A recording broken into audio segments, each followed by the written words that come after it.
Welcome to the 9th episode, Surviving the Mass Shooting on April 27, 2019. After meeting the President of the United States, the President of the free world, in the Oval Office, and having a chance to talk to him, just the two of us looking at each other, having my full attention, was an incredible experience. After I was escorted towards the Rose Garden, I sat down on the front row, and I thought that my mission has already been accomplished.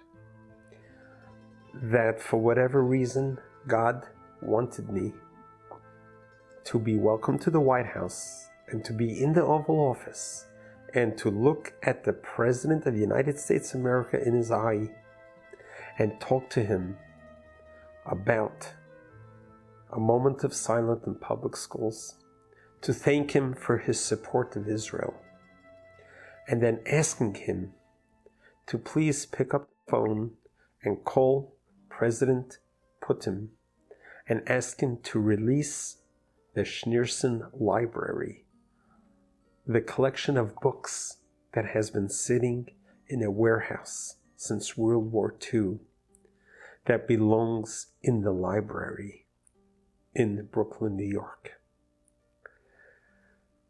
I figured that my mission has already been accomplished.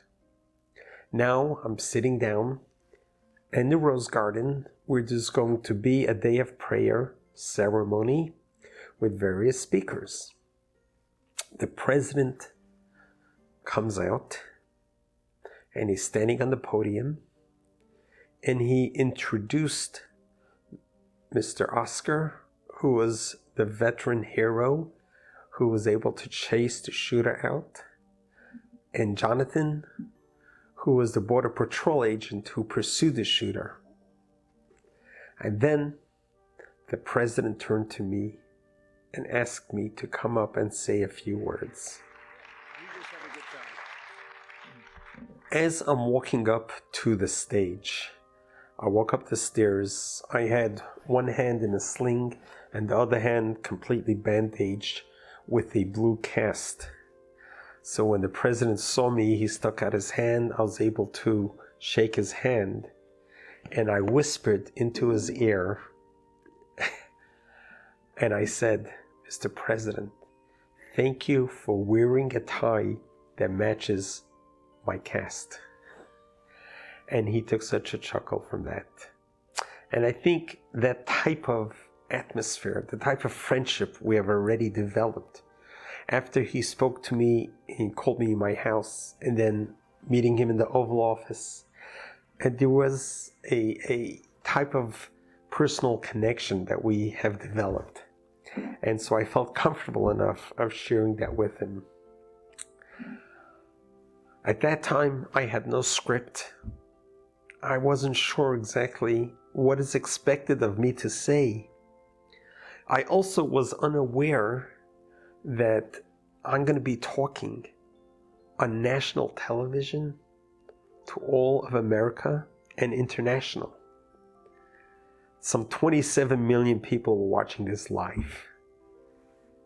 So I took to the stage and I began talking about my experience of what happened during the shooting, the survival. And then I spoke about what can we do about it.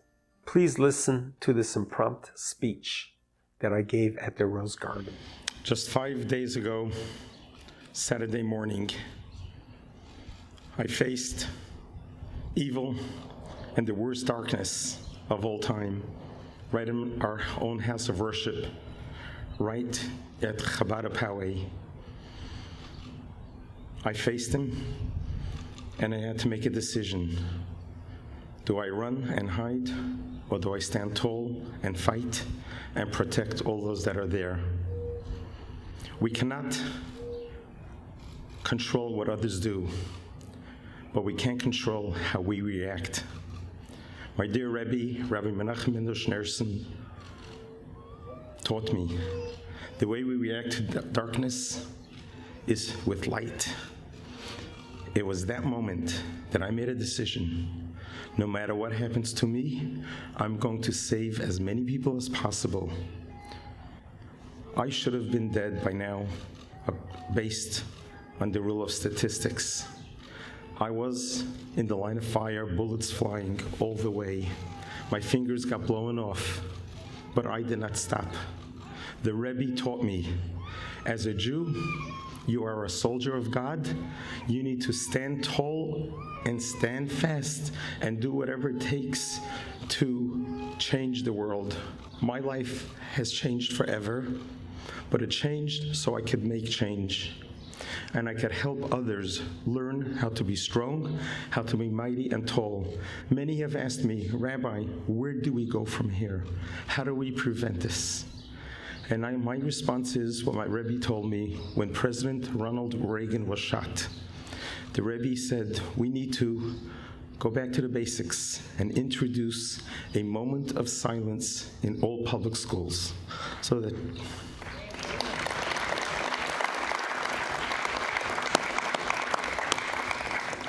that children from early childhood on could recognize that there's more good to the world, that they are valuable, that there is accountability, and every human being is created in God's image. If something good could come out of this terrible, terrible, horrific event, let us bring back a moment of silence to our public school system. I also want to thank the United States of America.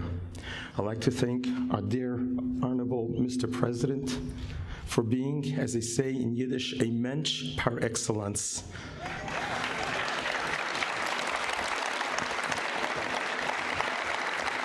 Mr. President, when you called me, I was at home weeping. You were the first person who began my healing. You heal people in their worst of times, and I'm so grateful for that. So beautiful. That's so beautiful.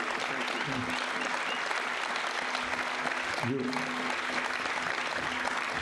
You have helped me bring great honor to Mrs. Lori Kay of blessed memory, a 60-year-old dear friend of our congregation. I've known her for 25 years, a staunch volunteer. She works for the Friendship Circle, an organization that helps children with special needs. This year, on June 2nd, we're doing a march in her memory to show that nothing is going to stop us. We're going to march with victory, and you helped us bring Lori Kay great honor. And God bless you, and God bless America. Thank you, Rabbi. At the end of the speech, I received a resounding round of applause.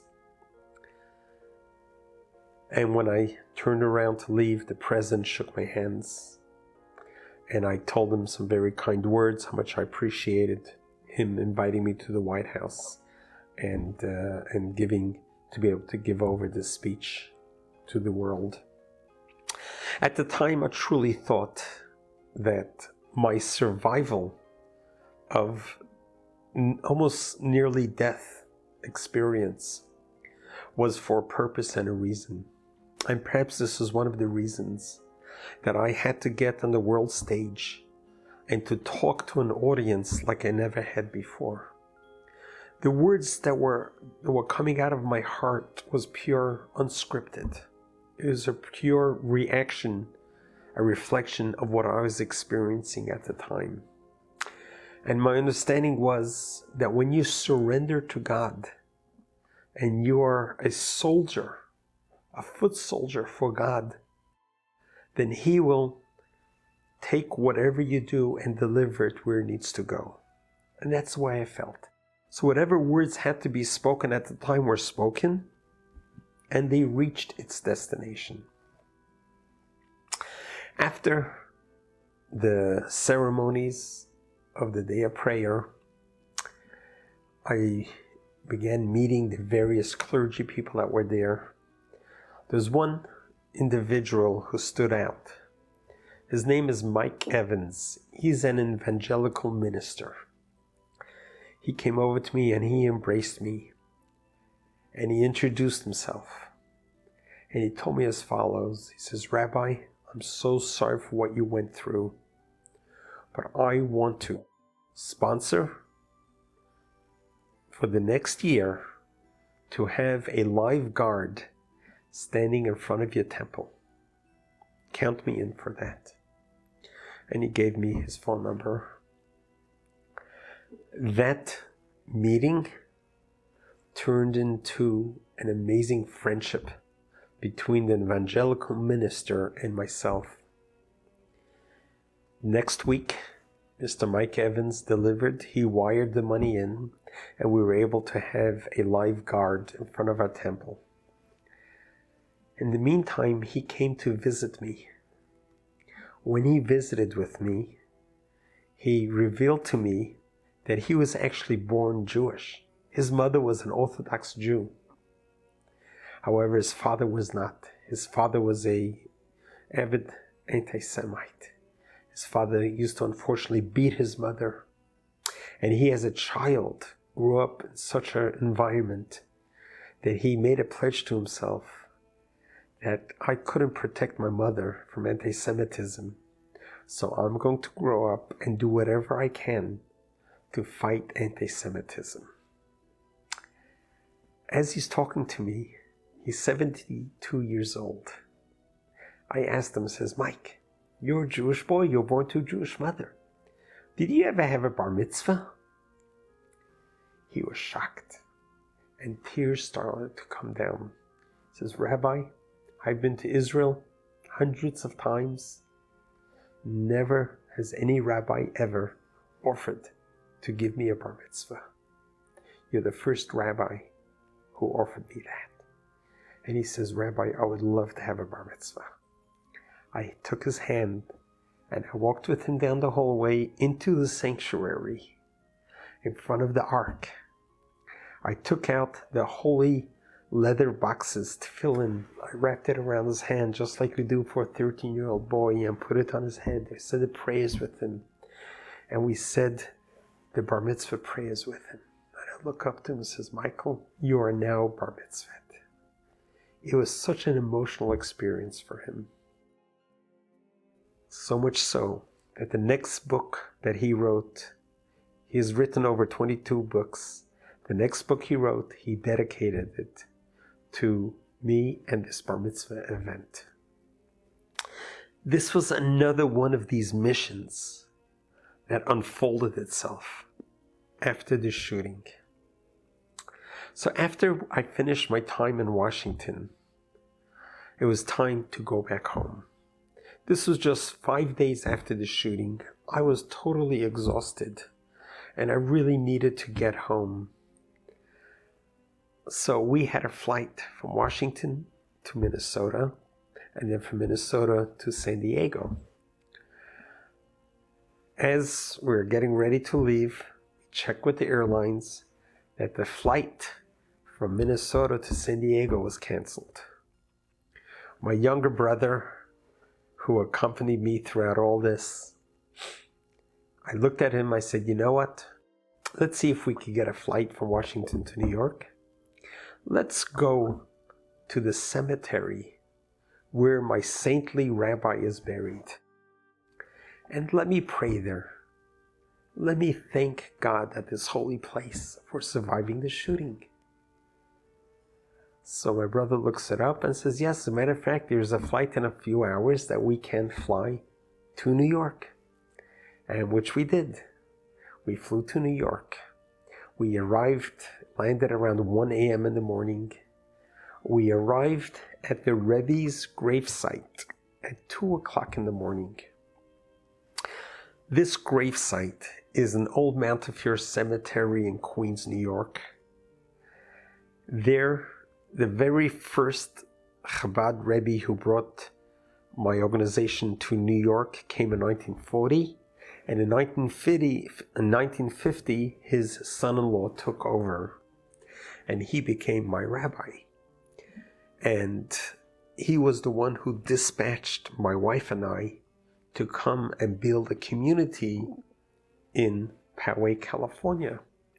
So I would often visit his gravesite, and I would pray at this holy site and pray to God, and any needs or requests or questions I had, I would present to God at his gravesite. So that gravesite is probably one of the most visited gravesites in all New York. It's open 24 hours. There is a welcoming center before this cemetery that you go into the lobby. In this lobby, there is a huge video screen that plays videos throughout the Rebbe's 44 years of leadership and various talks, various encounters.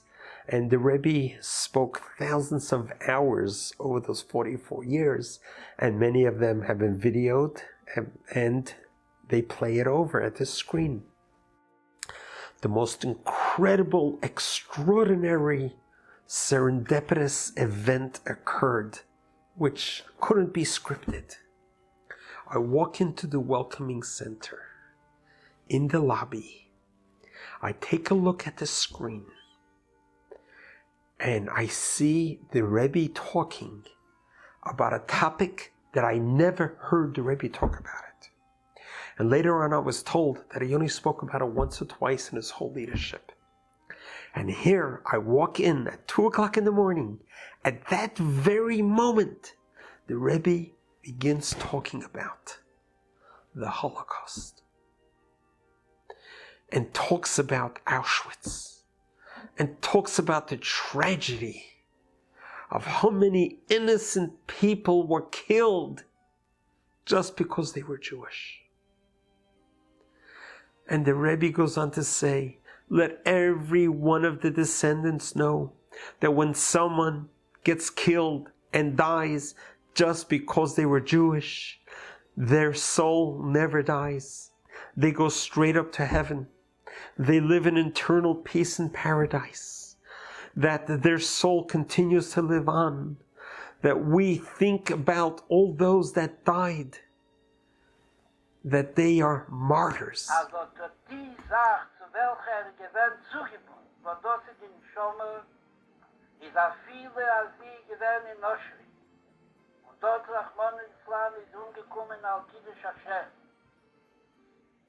Das hat das getroffen den Guf.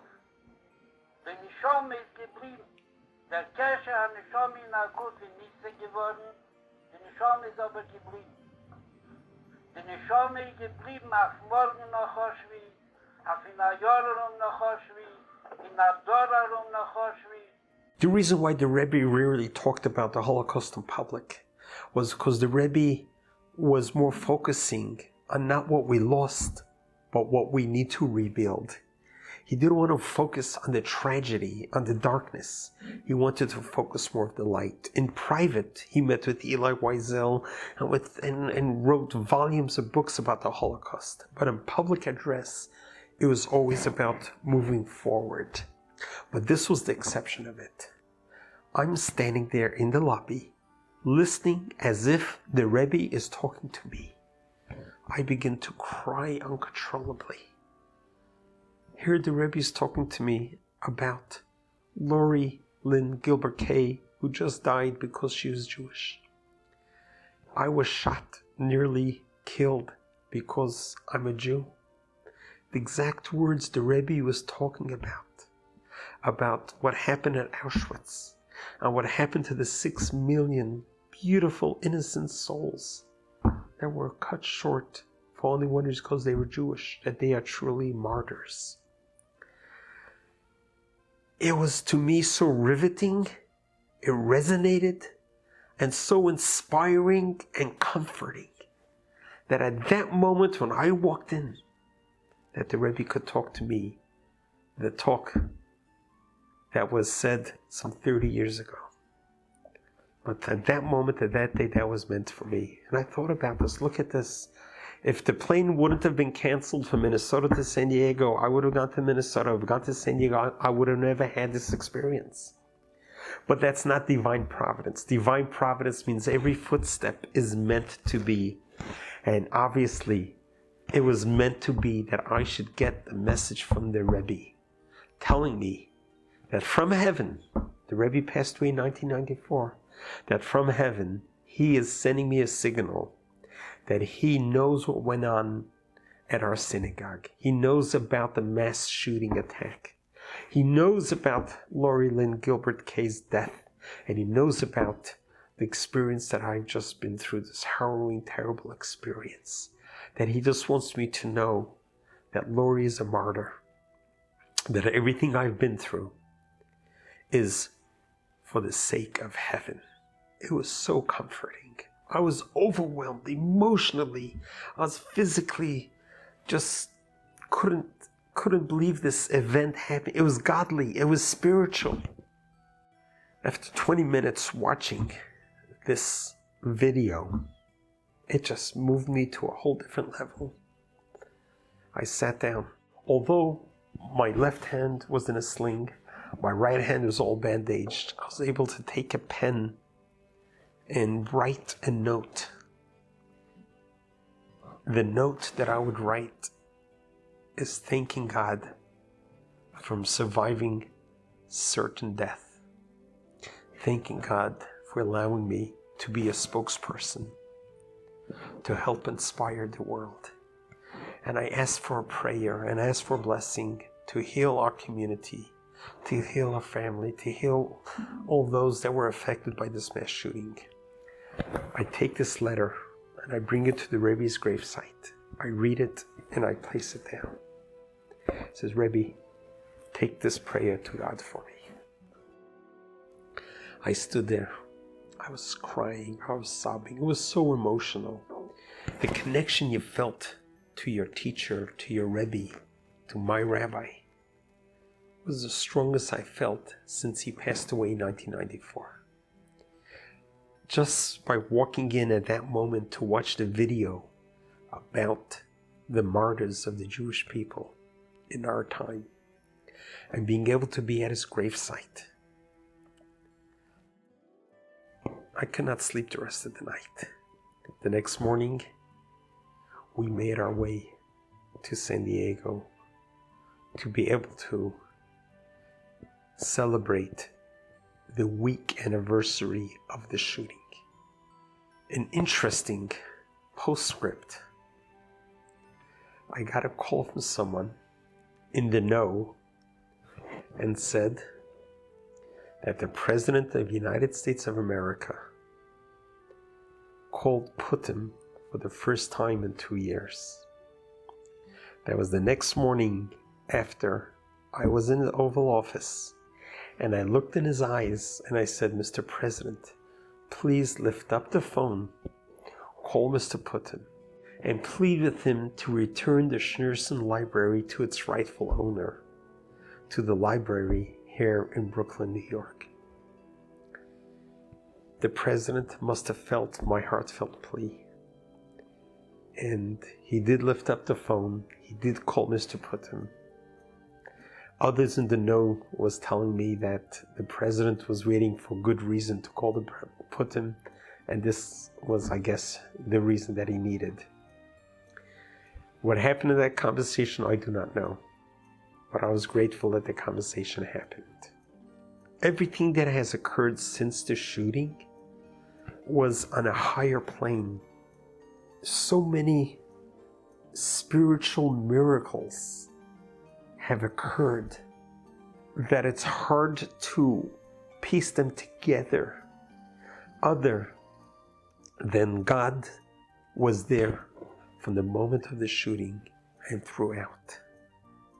And to this very day, for me to share my experiences with you, to inspire you that the experiences that I have lived through during the mass shooting, after the mass shooting, my response to the shooting was nothing short of divine providence.